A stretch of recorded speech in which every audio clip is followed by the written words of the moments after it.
And so in our first episode, we compared and contrasted the first two permaculture principles with the first two ecosystem principles. And humans tend to bring in these very energy inefficient systems that, as you said, are not sustainable.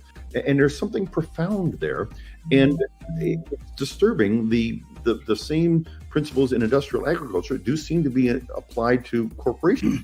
So the third principle, permaculture principle, is very simple. All it says is, and it states is, obtain a yield. And so from a permaculture standpoint, what that means is really sustainable design solutions need to provide rewards and yields that encourage their growth and replication. Obviously, in nature, a farmer isn't going to plant something if it doesn't obtain a yield, right?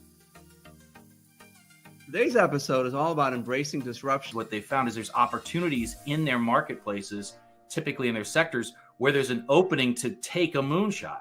And if you don't have a structure in your organization that is allowing strategy and execution to work seamlessly so that you as a senior leader can look forward and look for those opportunities. The idea that leaders develop these leadership sensors, if you will, sort of like little antenna, right? Mm-hmm. Capable of detecting disruption early before they're caught in the middle of it. So really leadership at every level has the opportunity to build this sensory skill. It's typically they're honing it in and focusing in on where their responsibilities are and where their expertise lies. Once they start realizing the capacity gains that they're getting back by doing some of the things that we work with them on, all of a sudden the ability to drive cadence becomes very easy. And once that happens, the entire, we call it calendar bingo, you don't have to play calendar bingo anymore. I'm a retired military officer, used to jump out of airplanes for the Army, and then decided since I could land in them, I switched over to the Air Force. And I met Kumar a few weeks ago when I took a class from him. It's a very good class. And as he alluded to, we had some very good discussions about the ideas of planning and the similarities of operating in a military environment versus operating in a corporate environment. And it was all very enlightening, because when it all comes down to it, it seems like no matter where you go, humans are humans. What do you suppose drives humans and people? You've got to have that safety and security at the bottom, and then you need to get your belly full. And it's only after that can you begin to put any time and focus into what you might call the higher functions or that self-actualization. Thankfully, over human history and development of technology, we've been able to amass enough resources as a species to be able to have some leisure time, not only for leisure as far as recreation goes, but leisure time to plan ahead and be able to mitigate some of the natural and even man-made circumstances and make challenges in the future. It's essentially what planning is. And, a plan is just a way to try to control the future. In the Air Force, the term we used from Boyd, fighter pilot in Korea, was the OODA loop, the 4-letter OODA of observe, orient, decide, and act. I observe a situation. I orient myself to the challenges and opportunities. It reminded me of when we had this conversation about the OODA loop and how similar that is in both practice and execution to PDCA, plan, do, check, act.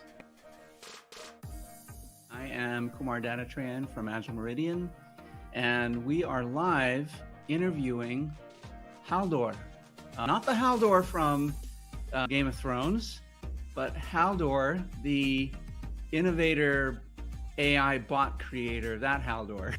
And now for, let's say, 2023, I really have seen the opportunity of working with AI as my co-pilot, so to speak, in what I'm doing. This interview is really to learn more about how you created this Scrum Master bot and what that's meant to the companies that you install these bots. I realized that most of my time as a Scrum Master when I was hired as that was to arrange meetings and do some summaries and get some statistics, reports, and so on.